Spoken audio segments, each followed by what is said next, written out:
Kejadian ini terjadi di tahun lalu. Saat itu aku diminta tolong oleh ayah untuk datang ke satu rumah yang dimana itu adalah rumah bekas peninggalan dari almarhum kakek.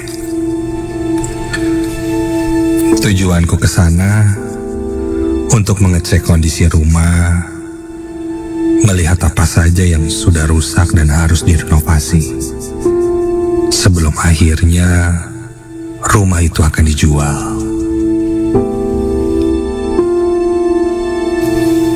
Dulu waktu masih kecil, aku sempat bermain-main di sini. Tapi itu bisa dibilang 10 tahun yang lalu.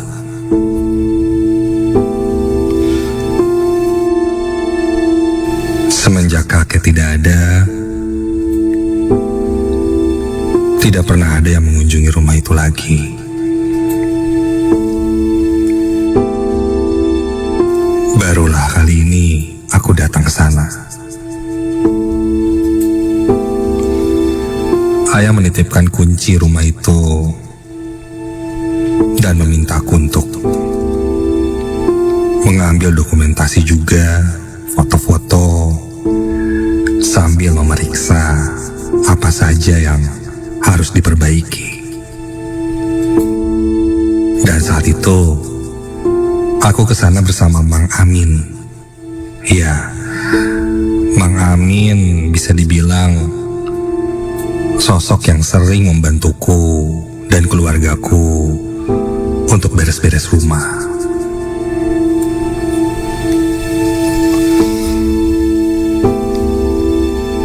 Dengan mobil kami berangkat dari Bandung menuju ke daerah Soreang.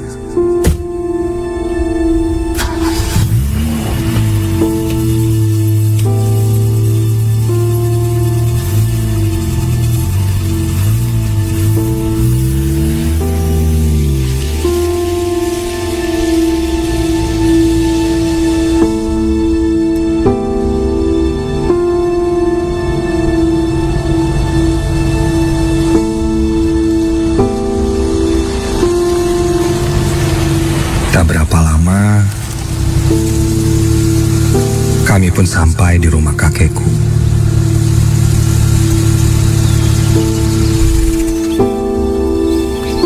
Aku parkirkan mobil di depan rumah.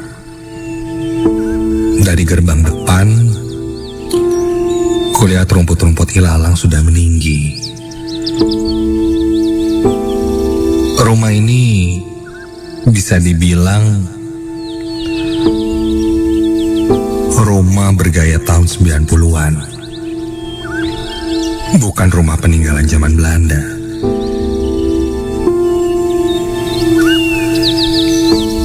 Gerbang pun kubuka dan berdecit selayaknya gerbang besi yang sudah karatan.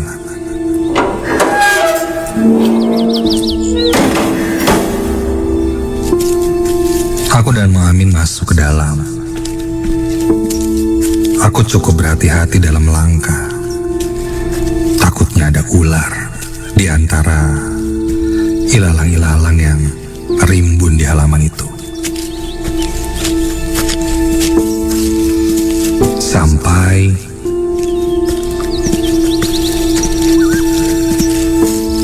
di teras depan, aku lihat kondisi rumah itu cukup berantakan. Lantai yang sudah mulai retak, dinding yang sudah berjamur, bahkan kayu-kayu yang sudah terlihat kering, terlalu lama kepanasan, yang membuat kulit kayunya jadi terbuka. di pintu depan rumah itu.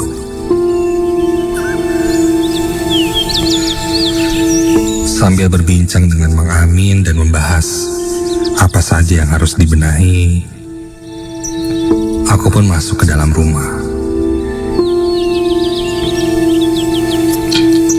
Ketika itu, aku ingat sekitar jam 2 siang. Ku masukkan kunci di pintu depan. Setelah ku buka dan ku dorong pintunya, rasanya ada sesuatu yang menahan pintu itu untuk terbuka. Loh, ketika ku dorong, ada sesuatu yang menahan, seakan-akan menahanku untuk membuka pintu itu. Berat ya? Kayak ada yang nahan, Mang. Coba deh. Ketika itu ku coba Mang Amin untuk membukanya. Ketika Mang Amin mendorong pintunya, pintu terbuka dengan mudah. Mang Amin bilang, "Nggak ada apa-apa. Pintunya terbuka dengan mudah. Tidak ada yang mengganjal atau menahan." Tapi tadi kurasakan ada sesuatu yang berat menahan pintu ini terbuka.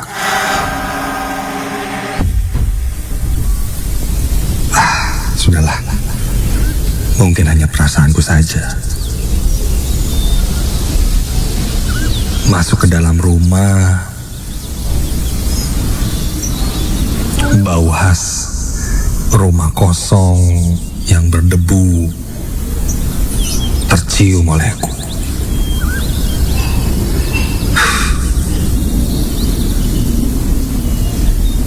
Ada beberapa ruangan yang sudah bocor,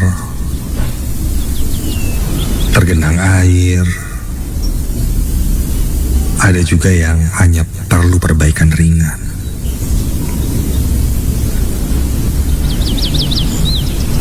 Kami mulai berpencar melihat kondisi rumah dan mencatat apa saja yang perlu diperbaiki.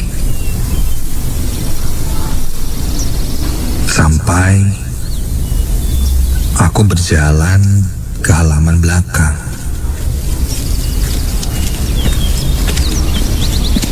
Di halaman belakang tumbuh ilalang yang lebih liar, juga daun-daun merambat yang sudah sangat rimbun, membuat halaman belakang yang seharusnya terang itu jadi sangat gelap. Ini sih perlu dibersihin nih. Aku melangkah lebih dalam lagi ke area belakang rumah. Padahal saat itu jam 2 siang, hampir setengah 3. Tapi rasanya di area belakang rumah ini seperti sudah malam, gelap, bahkan sangat lembab. Gelap banget.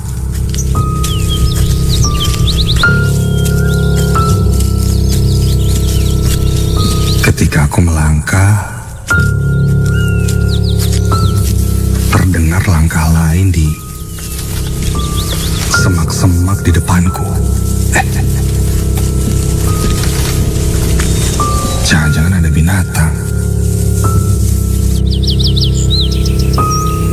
Aku coba perhatikan ke sekeliling area belakang itu. Ku terus perhatikan.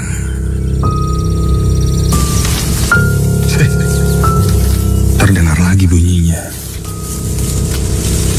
Suara langkah kaki di semak-semak.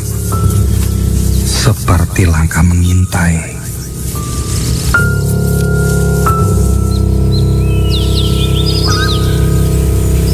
Sampai aku merasakan tiba-tiba bulu kuduku berdiri, merinding tanpa sebab ketika aku melihat ke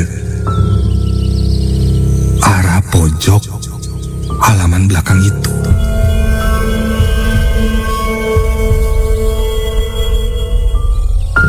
Di antara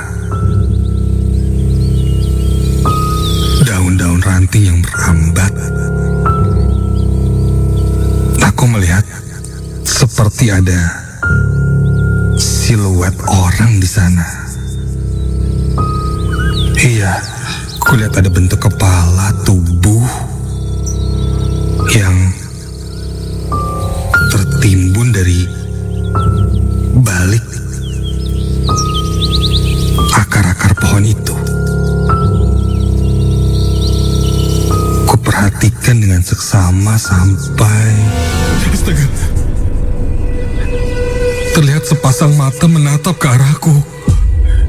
Iya, hanya sepasang mata berwarna putih dengan titik hitam di tengahnya membelalak melihat ke arahku. Jelas kulihat itu sepasang mata. Aku berteriak cukup kencang hingga Mang Amin pun datang menyusul. Dan ketika kulihat lagi, sepasang mata itu sudah tidak ada. Aku mendekati ke ujung halaman itu dan coba dengan tanganku menarik akar-akar pohon itu. Dan tidak ada apa-apa di sana. Jantungku berdegup cukup kencang. Mang Amin hanya melihatku dengan kebingungan. Mang, tadi saya lihat ada mata, Mang. Lihat ke arah saya dari pojok situ.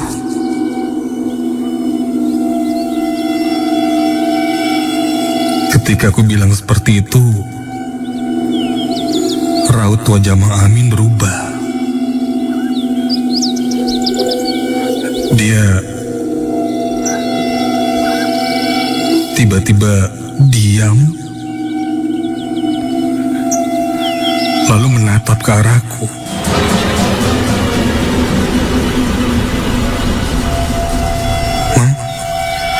Mang Amin, kenapa, Mang? Mang Amin. Mang, jangan aneh-aneh, Mang.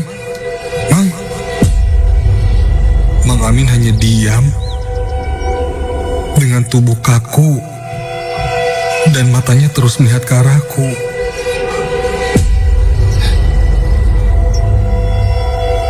Melihat tingkah Mang Amin aneh seperti itu, aku pun berjalan meninggalkan Mang Amin keluar dari area belakang rumah. Sambil terus menatap Mang Amin yang berdiri kaku di halaman belakang itu. Aku terus berjalan keluar hingga ketika aku balik badan. Hah, kenapa? Saya cariin dari tadi. Hah? Mang Amin? Mang Amin dari mana? Bukannya tadi di belakang, Mang? Saya dari tadi di depan, lagi ngukur-ngukur. Terus saya dengar teriak-teriak di dalam.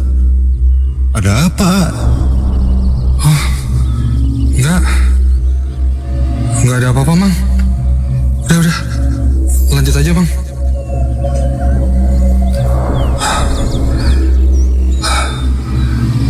Aku masih tak menyangka dengan apa yang terjadi saat itu. Padahal itu siang hari, tapi aku melihat penampakan yang sangat nyata menyerupai Mang Amin. Kami pun berpisah lagi. Mang Amin coba mengecek ruangan yang lain. Sedangkan saat itu aku masih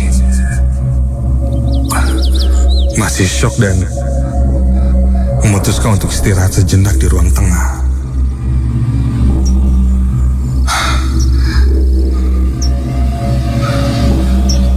Dan tiba-tiba dari arah halaman belakang yang saat ini posisinya ada di belakangku, aku merasakan seperti ada yang mengintip dari celah pintu dan menghadap ke arahku.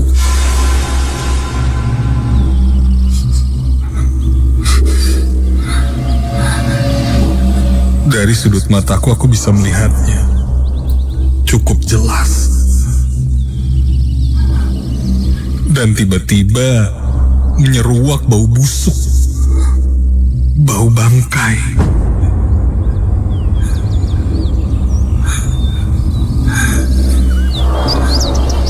Aku pun berdiri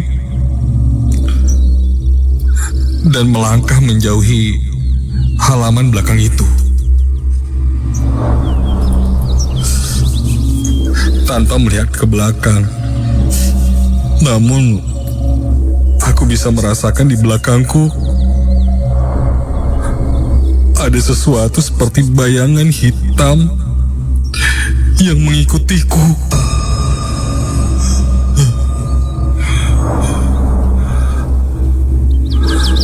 Aku coba memanggil Mang Amin agar segera datang ke tempatku. Mang Amin. Mang, kesini sebentar, Mang. Mang Amin. Mang. Aku terus memanggil Mang Amin tapi tidak ada jawaban sama sekali.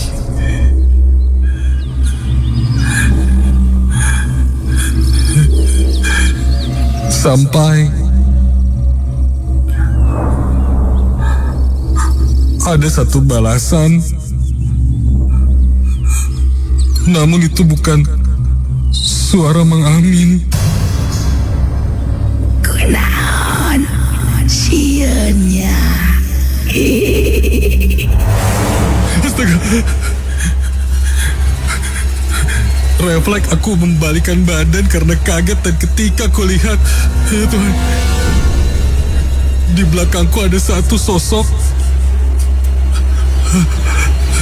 Seluruh tubuhnya hitam dengan bentuk yang aneh. Bola matanya persis seperti yang kulihat sebelumnya. Kulitnya hitam legam, berbulu tipis, dengan perawakannya yang kurus, dengan lengan dan jarinya yang panjang, serta kepalanya yang melenggak-lenggok sambil menatapku. Badannya tinggi dan posisinya kini agak membungkuk, seperti merangkak dengan tangannya. Tercium bau busuk amis dari sosok itu.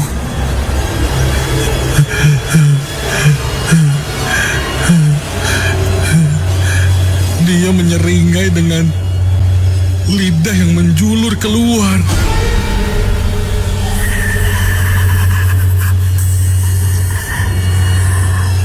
Ulah dibersihan imah aing.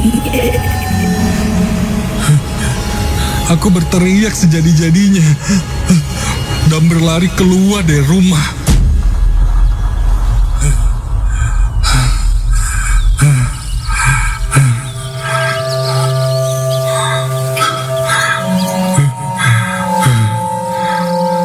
Dan tak lama, Mang Amin menyusul berlari keluar dari rumah dan menyusulku. Mang Amin coba menenangkanku.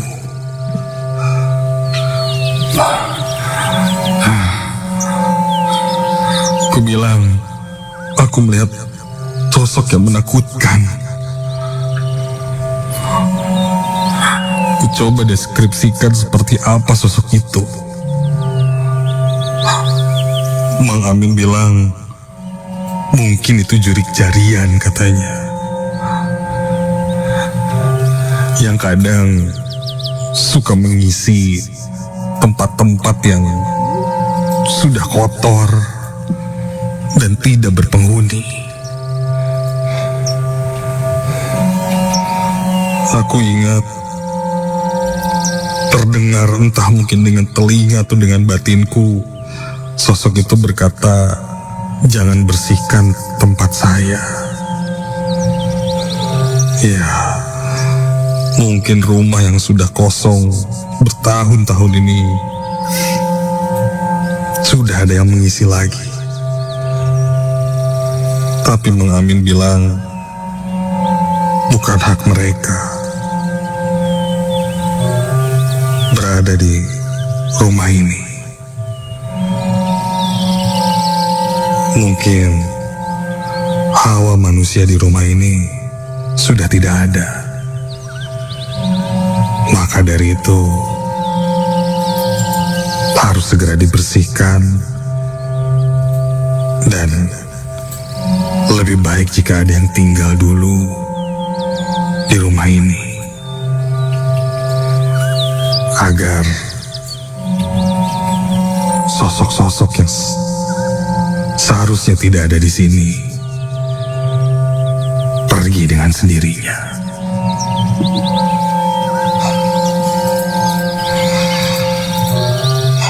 Itu menjadi catatan yang pada akhirnya aku beritahukan pada ayah.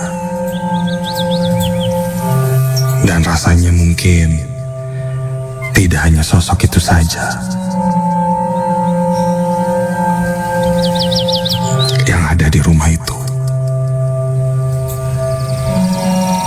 Karena sebelum akhirnya pergi, Mang Amin sempat bilang juga bahwa di ruangan yang lain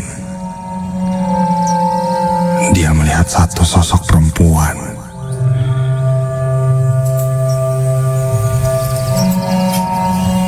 dengan perut yang buncit, seperti sedang hamil,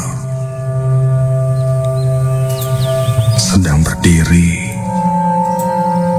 di salah satu kamar di rumah itu.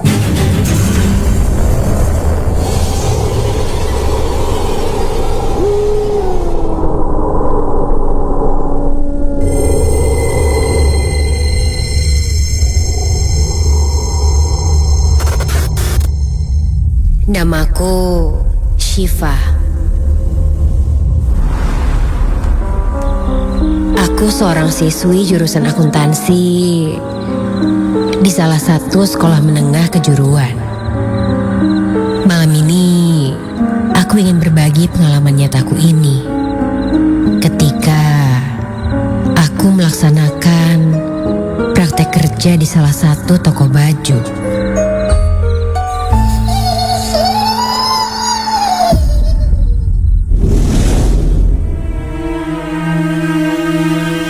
Kejadian ini belum begitu lama aku alami. Kira-kira 3 bulan yang lalu. Saat itu, aku sudah 4 hari melaksanakan praktek kerja lapangan atau magang di toko baju itu. Aku tidak sendiri. Aku melaksanakan praktek kerja lapangan ditemani teman kelasku Arin. Karena kami dari jurusan akuntansi, tugas kami adalah merekap data penjualan yang masuk di toko ini setiap harinya. 1, 2, 3 hari bekerja, kami pun mulai terbiasa. Saat itu memang sedang sepi orderan dan pengunjung. Tidak seperti biasanya. Jadi aku bisa sedikit santai. Oh iya, toko baju ini bisa dibilang cukup besar karena berkonsep seperti outlet. Begitu masuk ke toko ini, kita disambut langsung oleh banyaknya pakaian berjejer yang digantung. Dan tak jauh dari sana, seperti toko-toko baju pada umumnya, banyak manikin-manikin yang dipajang di depan toko. Sedangkan ruanganku ada di belakang, dekat gudang. Dan toko ini pun mempunyai 3 lantai yang bisa diakses melalui tangga ataupun lift.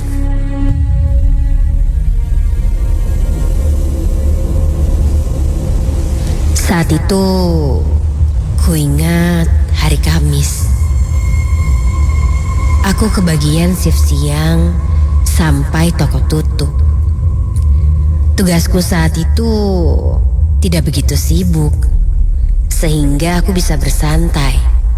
Dan pembeli pun tidak begitu banyak terlihat. Aku pun duduk bersantai di ruang dekat gudang, sambil sekali menonton film di laptopku, sambil memainkan laptop. Memang suasana saat itu sangat sepi. Kulihat waktu sudah menunjukkan jam 8 malam lebih, sedangkan toko tutup jam 10 atau 11 malam. Di ruangan tempatku bekerja tidak ada siapa-siapa. Hanya ada aku dan Arin, teman PKL-ku yang sedang sibuk dengan HP-nya. Sedangkan karyawan lainnya mungkin sedang membeli makanan. Sampai dari kejauhan, dari sela-sela pintu, aku menengok ke arah lift yang berada di seberang ruangan ini. Tak lama terdengar terbuka. Ketika aku lihat, tidak ada siapa-siapa. Di dalam lift itu kosong. Tak lama, lift itu pun terbuka lagi. Aku memalingkan wajahku untuk lanjut menonton. Dan lift itu terbuka lagi. Aku kembali menengoknya. Tetapi tetap tidak ada siapa-siapa di sana. Rin, yang buka lift siapa sih? Pengunjung. Ucapku pada Arin yang saat itu terlihat tidak peduli dan masih sibuk bermain dengan handphonenya. Woi, Rin, itu cek keluar. Ada yang mainin lift dari tadi. Siapa tahu pengunjung kali mau ke lantai atas. Mendengar itu, Arin pun langsung memeriksa ke arah lift. Dan benar saja, katanya lift itu kini tertutup. Namun, terus saja terbuka. Aku beranjak dan segera menuju ke arah lift itu. Ku coba menekan tombolnya agar menutup. Namun, pintu lift itu seperti macet, tidak mau menutup. Error nih. Udah deh, halangin aja sama kursi deh, biar gak ada yang masuk atau yang pakai lift dulu. Aku pun langsung menghalangi lift itu dengan kursi, memberi sign bahwa liftnya sedang rusak.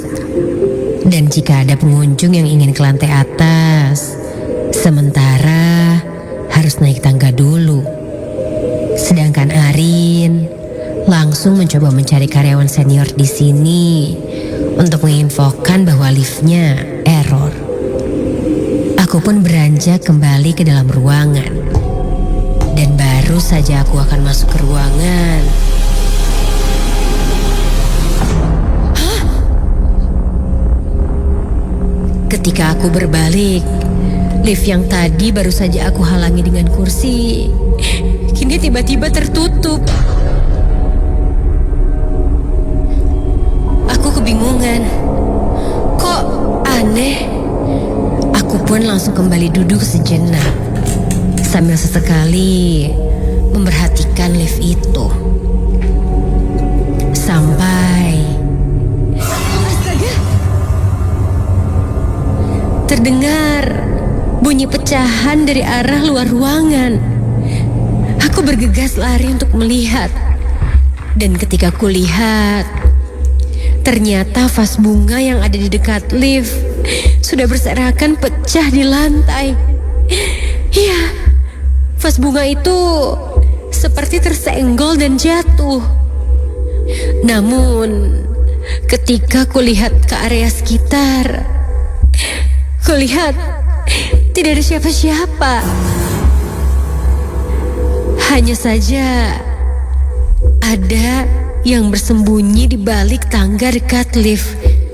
Ya, dia seperti menunduk dan juga bersembunyi.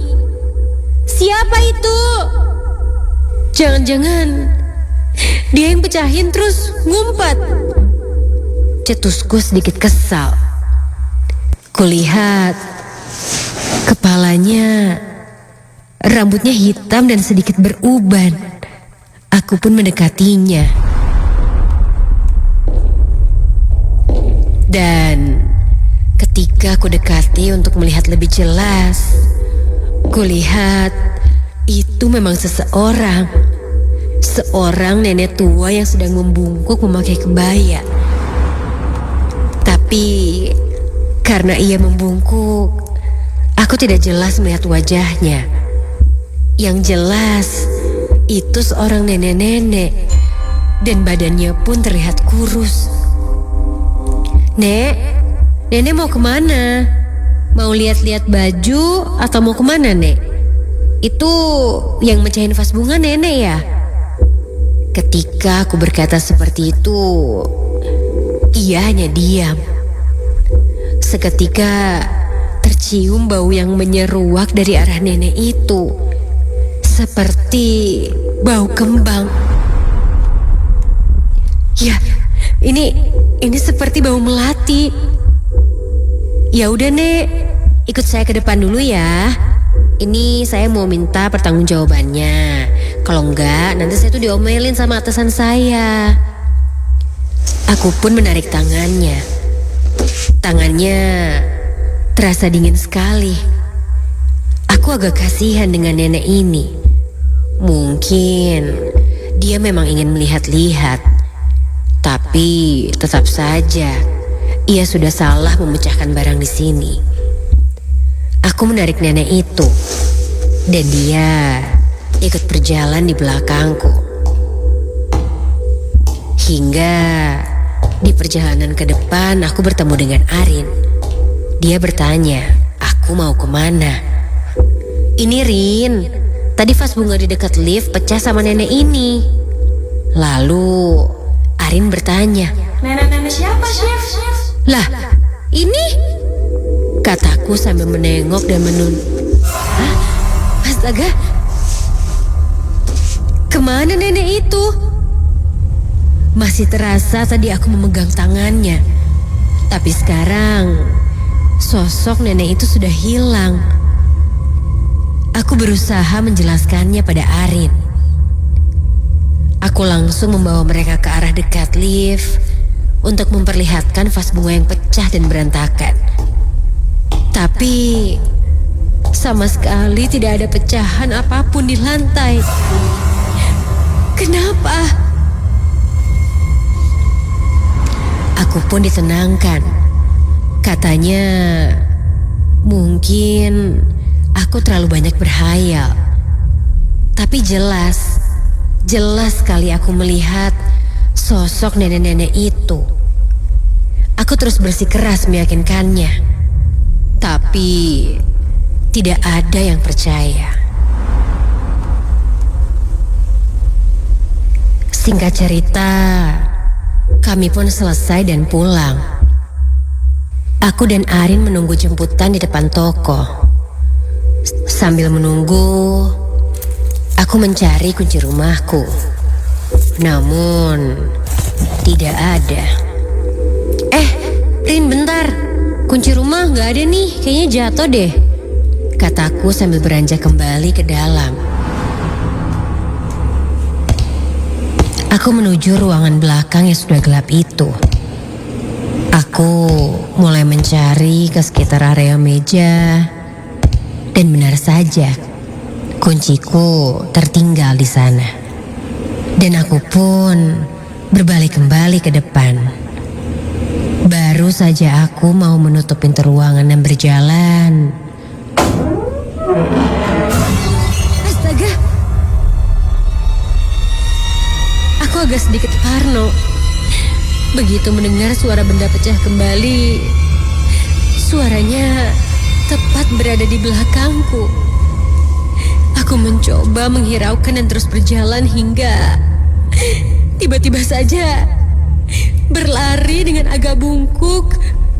Sosok nenek-nenek memakai kebaya tadi yang kulihat. Sosok itu berlari lewat tepat di depanku. Tercium bau melati yang sangat menyengat saat sosok itu lewat dan menghilang menembus salah satu manekin di toko. Seketika aku langsung berlari keluar toko menghampiri Arin. Namun saat itu Arin sepertinya sudah pulang duluan. Di sana aku bertemu dengan security penjaga toko. Dia bertanya padaku, kenapa aku terlihat panik. Mukaku terlihat sangat pucat. Dan aku pun menceritakan semua kejadian yang aku alami. Dan benar saja, menurut security penjaga toko itu, memang sosok nenek berkebaya itu sering menampakkan diri di sini. Konon katanya, dia adalah penunggu toko itu.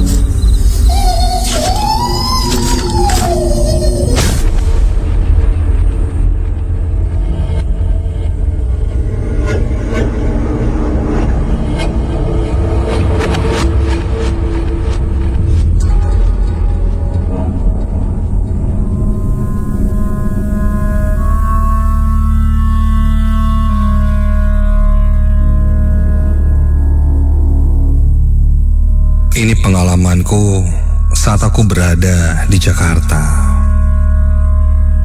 Namaku Gema, asalku dari Padang. Aku berangkat ke Jakarta karena harus melakukan tes masuk kerja selama 3 hari. Di Jakarta aku punya teman yang ku kenal bernama Kerry. Dia adalah sahabatku sejak SMA yang sudah lama merantau ke Jakarta. Sesampainya di Jakarta, aku dijemput olehnya dan langsung menuju tempat tinggalnya. Perjalanan pun tidak begitu lama, sampai akhirnya aku sampai di gedung apartemennya. Bentuknya sudah modern dan minimalis. Dari luar saja aku sudah merasa nyaman. Kerry langsung mengajakku naik menuju kamarnya yang berada di lantai 5. Sampai di sana, aku bilang pada Kerry bahwa ya, aku berterima kasih lah. Jadi ngerepotin dia karena harus menginap di sini sementara, kurang lebih selama 3 hari. Kerry yang memang sudah sahabatku sejak lama. Dia sangat santai. Bahkan dia bilang, anggap saja rumah sendiri.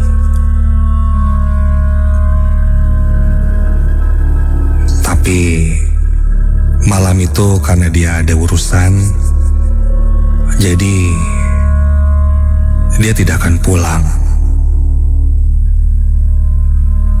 Dan meninggalkanku sendiri untuk beristirahat.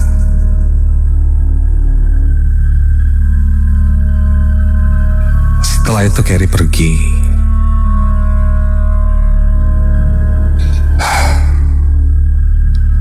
Aku mulai coba untuk mengistirahatkan diriku. Karena perjalanan hari itu cukup panjang sekali dan melelahkan.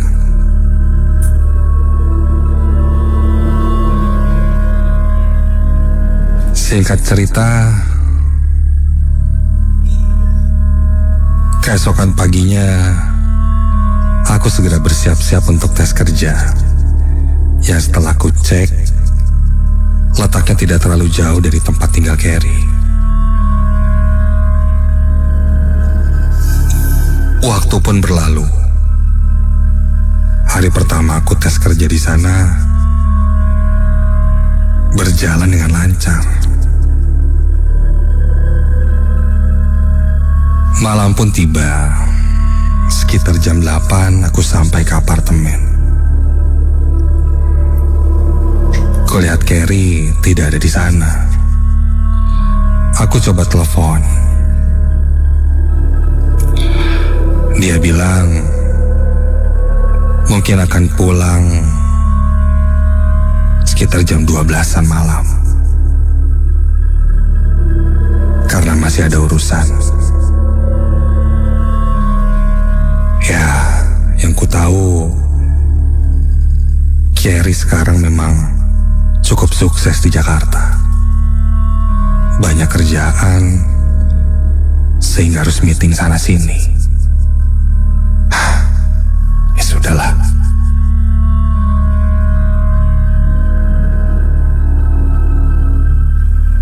Malam kedua di apartemen itu, aku mulai merasa seperti rumahku sendiri.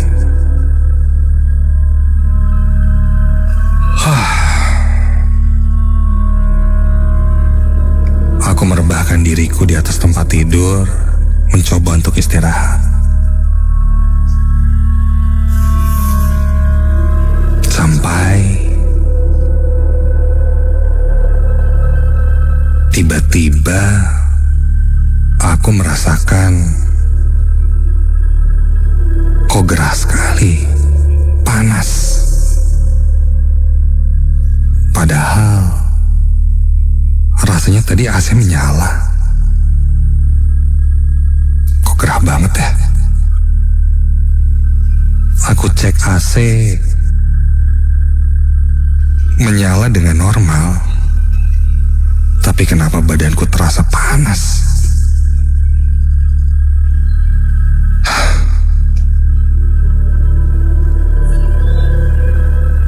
Aku coba menuju ke arah balkon dan membuka jendela.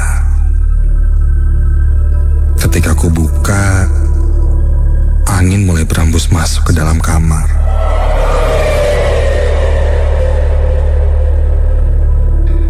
Namun rasanya tidak ada yang berubah. Malah makin panas ketika aku buka jendela. Ku tutup kembali dan coba mengecek ruangan lain. Apa mungkin AC-nya sedang rusak kali ya? Ketika aku berjalan-jalan di ruangan kamar, tiba-tiba terdengar suara cicak. Iya, seperti suara cicak.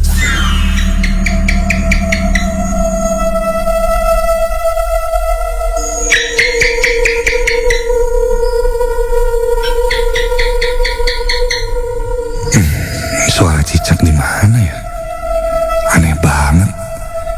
Di apartemen kayak gini kok ada suara kayak cicak yang berisik lagi.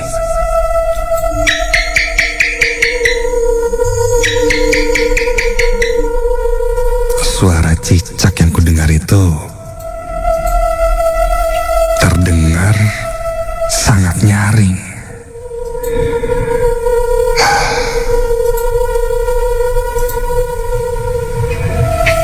Namun sepanjang kulihat ke arah tembok dan sekitar, tidak ada hewannya. Hanya suaranya saja.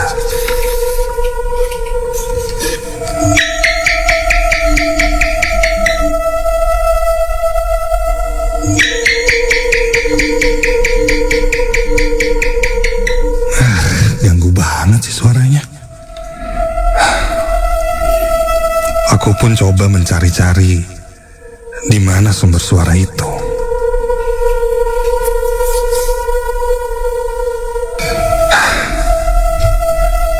Sebelumnya tidak pernah terdengar. Tapi semenjak aku buka balkon, sepertinya ada cicak yang masuk kali ya. Aku pun berjalan ke arah balkon yang saat itu tertutup oleh gorden. Dan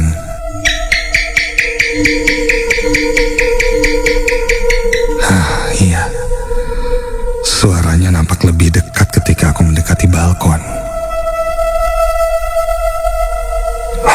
Aku pegang gorden, dan ketika ku tarik dan membuka gordennya,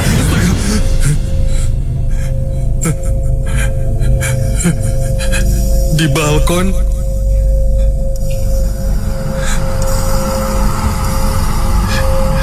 balkon itu aku melihat ada satu sosok perempuan dengan rambut yang panjang hingga ke lantai, memakai baju putih kusam dengan wajah yang menempel di jendela balkon.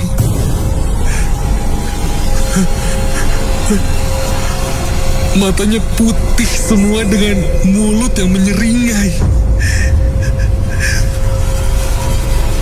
Mulut yang menyeringai lebar hingga ke pipi, dan terdengar suara seperti cicak yang berasal dari mulutnya yang berdecak.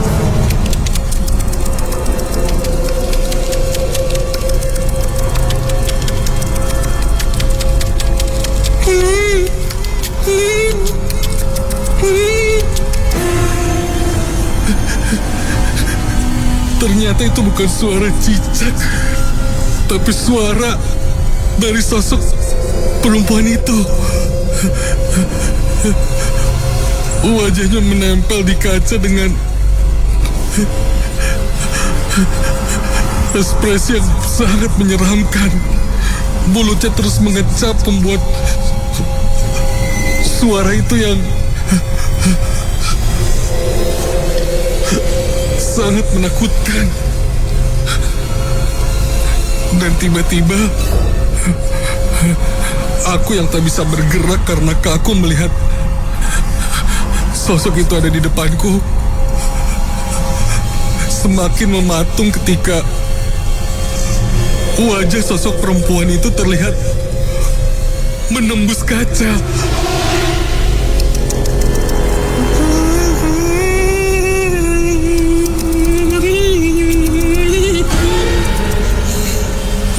Iya, wajahnya menembus kaca dan setengah badannya sudah masuk ke ruangan. Kakiku mulai lemas, badanku mulai terjatuh, dan aku pun tersadarkan diri.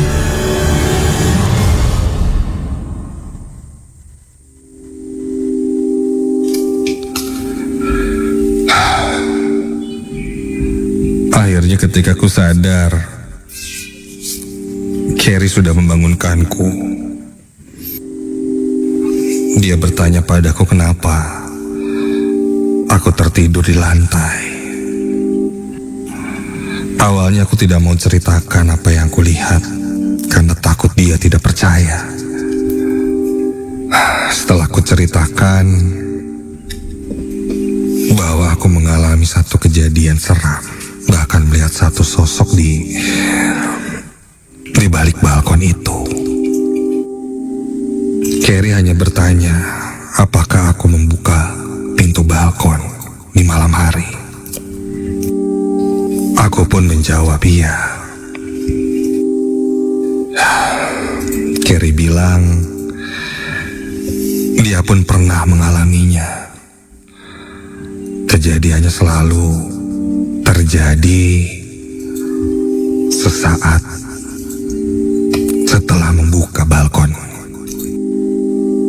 Carrie tidak memberitahuku karena dia berasumsi aku mungkin tidak akan membuka balkon. Dia bilang di seberang apartemen ini ada pemakaman umum. Saat itu, ketika dia sempat membuka balkon dan melihat keluar, dia melihat ada satu sosok berbentuk seperti perempuan, kuntilanak, yang terlihat dari bawah pemakaman umum dan tiba-tiba terbang ke atas menuju ke lantainya. Sejak itu dia tidak berani lagi membuka balkon di malam hari. Dan mungkin itu sosok yang sama yang datang ke kamar ini. Dan setelah itu kami pun langsung menutup gorden balkon. Dan jika sudah malam tiba, aku pun tidak mau lagi membuka balkon itu sembarangan.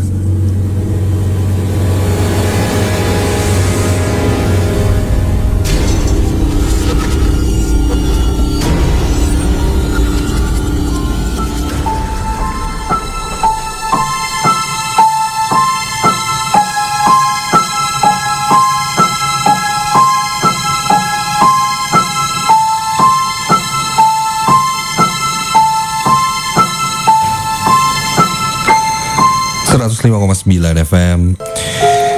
Selamat malam Kang Dimas, saya Rini di Bandung. Selamat malam Rini. Waktu dengerin Nightmare Side minggu kemarin, kan posisi saya tuh di kamar sendirian ya, lampu dimatiin. Pas cerita kedua saya ketiduran. Pas tidur ya, pas saya ketiduran itu saya ketindihan. Ada pocong di kasur saya, posisinya maju dari bawah ke atas sampai pas banget di depan muka saya. Oke, dia lagi tidur gini, terus pocongnya tuh dari bawah ke atas gini, mungkin dia ngeliat gitu, sampai akhirnya ada di depan wajahnya dia. Kejadiannya lumayan lama, saya baca-baca doa sampai akhirnya terbangun ya. Dia ketindihan, atau kalau kita lebih kenal dengan erep-erep gitu ya. Dan sosoknya pocong langsung ada di atasnya dia. Waduh, ngeri banget nih. Lanjut ke Daniel di Sukabumi, mau sedikit berbagi pengalaman aja. Ini katanya barusan banget tadi lagi beberes tempat jualan, masih dengar Nightmare Side, lalu masuk ke dalam rumah. Sampai dalam rumah saya duduk sebentar, katanya istirahat gitu. Saat duduk di kursi sambil dengerin Nightmare Side nih, kedengar lah jendela depan tuh yang ada kacanya tuh ya, terdengar seperti digaruk benda atau kuku yang tajam. Saya pikir kucing, tapi saat suara garukan di kaca itu dibarengin sama suara perempuan perempuan cekikikan. Wah, di situ udah langsung merinding dan yakin itu bukan suara kucing ya. Merinding sebadan-badan Kang. Terima kasih. Atur nuhun. Daniel di Sukabumi. Oke, fans Nightmare Side dari Sukabumi. Salam juga buat insan muda dari Sukabumi yang lagi pada dengerin juga malam hari ini ya. Terima kasih. Oke. Ini nih menarik nih. Ada Bembeng di Gatsu. Selamat malam Kak Dimas. Sedikit cerita nih. Pasangan aku itu ya. Oke. Setiap jelang malam satu suro itu pasti badannya itu tiba-tiba drop. Yang sebelumnya sehat. Ternyata dia itu memiliki tulang wangi. Tapi setelah melewati malam satu suro berangsur-angsur membaik. Dan pasanganku ini punya sixth sense dan aku percaya itu. Sebelumnya juga sempat main ke tempat kerjanya kerjanya si Akang ini ya di mall. Dia cerita, tadi aku selintas lihat bayangan nih bakal ada kejadian di kemudian hari, bakal ada anak yang menangis dan banyak orang tapi aku nggak tahu tempatnya di mana. Dia bilang kayak gitu, pasti di lantai atas nih. Ternyata 2 minggu setelah itu benar ada kejadian di sana. Ada yang kejepit eskalator setelah pulang dari playground katanya. Wow, tangannya terjepit eskalator. Jadi bisa seperti itu ya. Ada tipikal orang-orang yang punya vision gitu ya. Penglihatan akan terjadi. Dan ini mungkin pasangannya dari Bembeng gitu ya. Dan menjelang malam satu suro ya tiba-tiba drop badan. Dan entah kebetulan atau gimana, saya kemarin pun drop. Sampai saya gak siaran itu hari Selasanya itu. Senin itu tiba-tiba waduh, badan lemes, pusing. Sampai saya hari Selasa kemarin saya gak siaran tuh di program sore karena gak kuat banget. Tanggal 16 Juni kemarin itu. Dan sekarang sudah lumayan membaik ya. Batuk dan demam gitu ya. Walau alam ya, mungkin hanya kebetulan gitu ya. Sembuhnya juga pakai obat sih ya. Ada yang lewat tadi di belakang set melintas tadi. Oke. Selamat malam. Selanjutnya ya. Ini pengalaman dari ini cukup panjang nih. Sebentar ya. Banyak sekali ini ya di malam hari ini yang kirim cerita nih ya.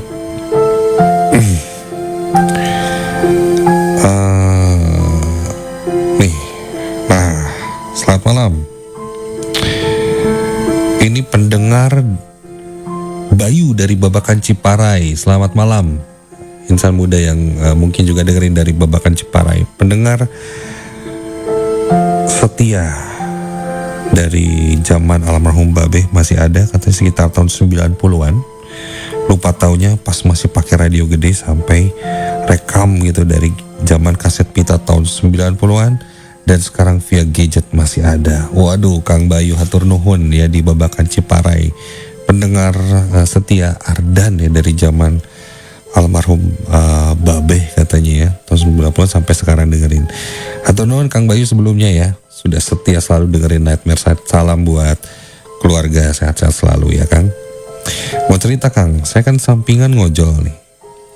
Suatu malam, pas malam satu suro kemarin saya dapat orderan jemput satpam di salah satu sekolah lah ya di daerah Walis. Pas jemput saya merinding karena berasa kayak, aduh nih lokasinya kok horor gitu ya. Di sana ada 2 orang satpam, yang satu orang baru lagi buat laporan, dan gak mau ditinggal sama temennya yang saya jemput. Yang satu orang tuh lagi buat laporan gitu ya. Nah, sesudah naik di jalan ngobrol lah, saya tanya, Pak memangnya ngejaga sekolahan dijaga 24 jam ya? Apa pas ada event aja? Dia jawab, iya Pak 24 jam satpam karena banyak inventory katanya ya. Saya bilang, Oh, kirain gara-gara lagi ada event. Barusan di kelas rame banget Pak, banyak anak-anak kecil. Dia jawab, Pak, saya tadi cuma berdua, gak ada siapa-siapa. Lagian sekarang kan sekolah libur, mana ada yang belajar katanya. Saya balas nih, ya Allah Pak, saya lihat anak kecil banyak itu lagi belajar barusan di kelas. Saya pikir emang lagi ada acara, saya baru ngeh katanya. Oh, hari ini tuh hari libur. Dia jawab, gak aneh Pak. Saya kalau jaga sendirian suka banyak juga tuh melihat untuk anak kecil yang pada berisik, main air, kadang lari-lari. Waduh, luar biasa ini ceritanya ya. Itu Kang ceritanya saja jalan saya merinding, sampai si bapaknya sampai tujuan pun masih merinding, gak nyangka saya bisa ketemu atau lihat yang kayak gitu ya. Makasih udah dibacain, saya selalu buat keluar. Natur nuhun ya Kang Bayu. Wah ini pengalaman serem Kang Bayu jemput, gak kerasa dia ngelihat banyak orang misalkan, oh ini mungkin ada acara kali ya, sampai dijagain biar tengah malam gini. Ternyata Kang Bayu melihat penampakan di situ Kang. Waduh, memang ya kalau driver ojol itu pasti banyak cerita-cerita, apalagi yang istilahnya tuh ngalong gitu sampai tengah malam dapat orderan dan lain-lain. Nah kebetulan ini ada Kang Aib juga dari driver ojol sampingan juga nih sebagai driver ojol nih. Katanya pernah jemput orderan ya dari orang di daerah Cikadut. Titiknya tuh bener pas di area pemakaman COVID katanya. Tapi ditunggu beberapa saat itu nggak kunjung datang, nggak ada orangnya. Pas lihat udah jam 11 tuh, waduh ini asli atau ada orang iseng aja gitu ya. Sampai saat ini masih jadi tanda tanya Kang. Terima kasih Kang Ayep ya sudah berbagi pengalamannya ya. Walau alam ya Kang, mungkin nggak tahu juga apakah bisa ke tracking kayak gitu-gitu sih atau enggak ya untuk driver ojol kalau dapat order gaib atau kayak gitu ya. Selamat malam. Ada Sena di Babakan Ciparai. Nah mau cerita nih Adimas. Pas cerita ketiga ya tiba-tiba kaca jendela di kamar saya itu tiba-tiba bergerak. Padahal gak ada angin, gak ada apa, itu gerak sendiri. Apalagi posisinya itu di kamar saya tuh dimatiin lampunya, cuma pakai lampu tidur aja. Salam Adimas, pendengar setia dari tahun 2010. Wow, luar biasa. Terima kasih ya Sena, pendengar setia 2010. Nah kebetulan saya juga di 2010 sepertinya saya sudah di Nightmare Side juga ya. Terima kasih hatur nuhun. Kita beranjak ke fans Nightmare Side kita dari Jawa Timur. Ada Gilang. Selamat malam Gilang. Di Jawa Timur ini pengalaman saya pas malam 1 Suro. Pas nganter teman saya yang baru pulang dari salah satu petilasan tokoh tertentu lah. Yang saat itu rame menjelang malam Suro. Saat itu pas lewat jalan persawahan dan pas lewat daerah yang sisi kanan jalan itu ada kuburan, itu sempat lihat ada sosok nggak tahu apa gitu ya, soalnya sekelebatan aja, sekelebatan sosoknya tuh memakai pakaian kayak pakaian orang-orang zaman dulu, kayak masuk ke gerbang kuburan itu, tapi tiba-tiba hilang. Dan rupanya temen aku juga lihat, dan dia cuma bilang kalau itu mungkin cuma sosok penunggu makam lama yang ada di sana. Itu sampai pulang besoknya tuh saya agak pusing kepala ya, tapi cuma sehari itu aja sih. Oh ya, malam 1 Suro kemarin itu hawanya dingin, terutama pas pergantian tengah malam, terutama yang dekat-dekat tempat petilasan katanya.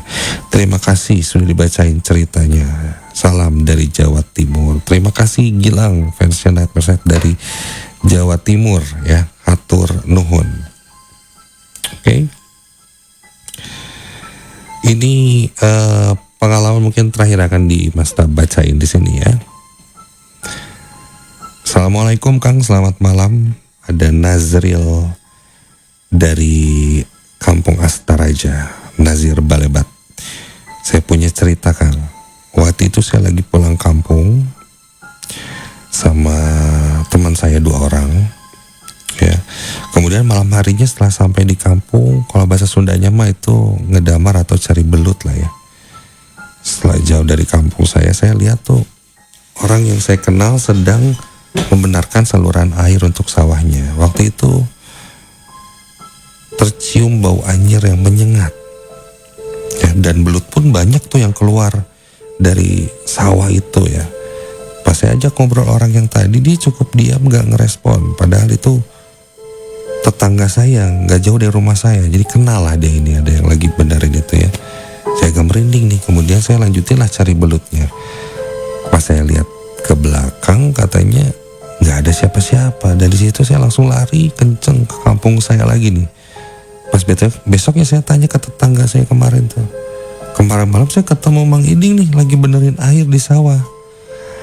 Pas sudah beberapa saat saya meninggalkan tempat tersebut, gak ada.